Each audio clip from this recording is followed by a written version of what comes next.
This is a Dromida 4.18 MT scale 118 RC truck. It's a brushless series.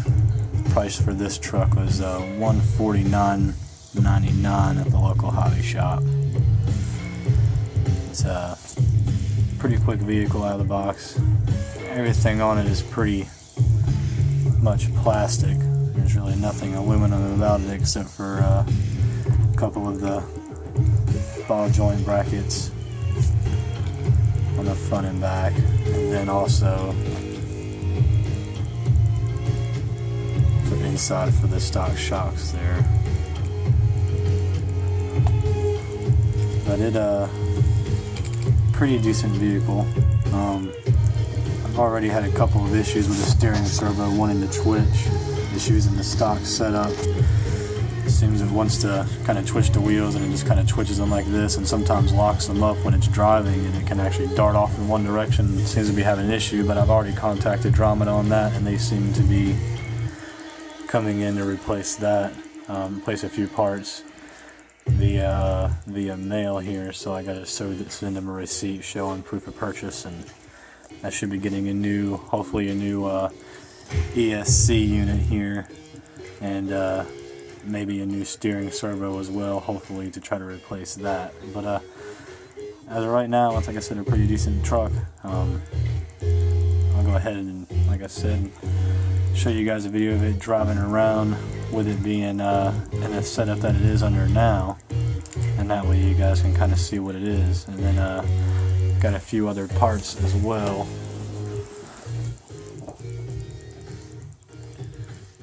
This, for one, is the remote. Pretty generic. You got steering here, and you got your throttle trim and your steering trim as well.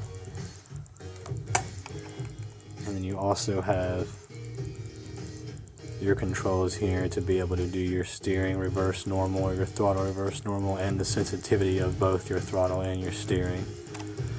And this is kind of what it looks like being on, showing that you have full battery and everything is working properly there.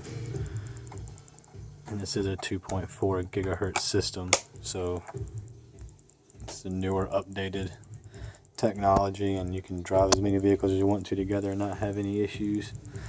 But these are the few parts that I've already got in for it. This is the aluminum shock upgrade to replace the stock, and the aluminum tower upgrade to replace the stock as well. And got the aluminum axle to replace the center drive shaft that's plastic, and then the actual axles as well that are also plastic. And then replaces the hubs and replaces the plastic spur gear for the aluminum one there as well. And I went ahead and got I think the normal tooth pinion in this is a 13 tooth, so I went ahead and ordered a 10 tooth.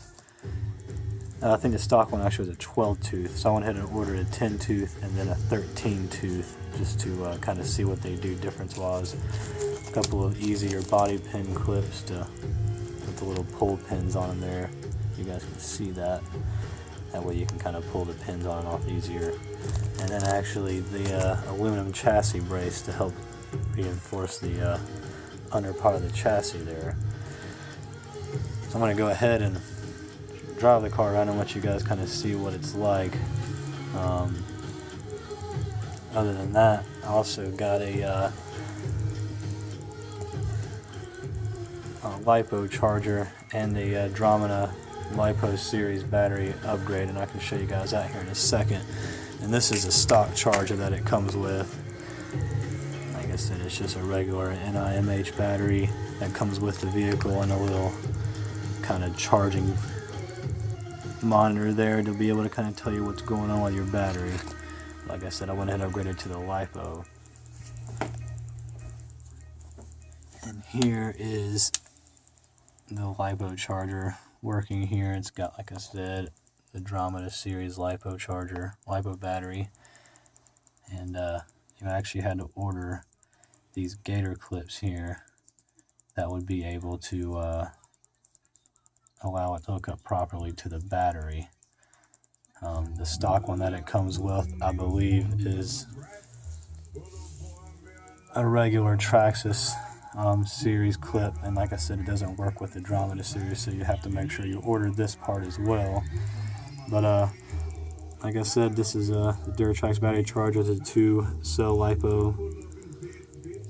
So I got it charging under 1 amp for right now for a base charge. That way you can get a full charge and not burn up the battery. You want to normally make sure you do slow charges, really get the most out of your batteries. A lot of people want to do 3 amp, and it just burns up your batteries, and just they don't want to wait an extra 20-30 minutes, or even an extra 40 minutes sometimes, just to make sure you get more life out of your battery. So I always recommend doing it on 1 amp charge for your really slow charge, and also make sure it's on the LiPo instead of being under the Life battery, because like I said, this is not a Life series battery, this is a LiPo charger battery.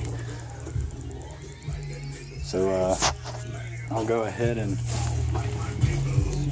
get started on taking this apart here and show you guys what it looks like once it gets done and getting pieces put on here for you.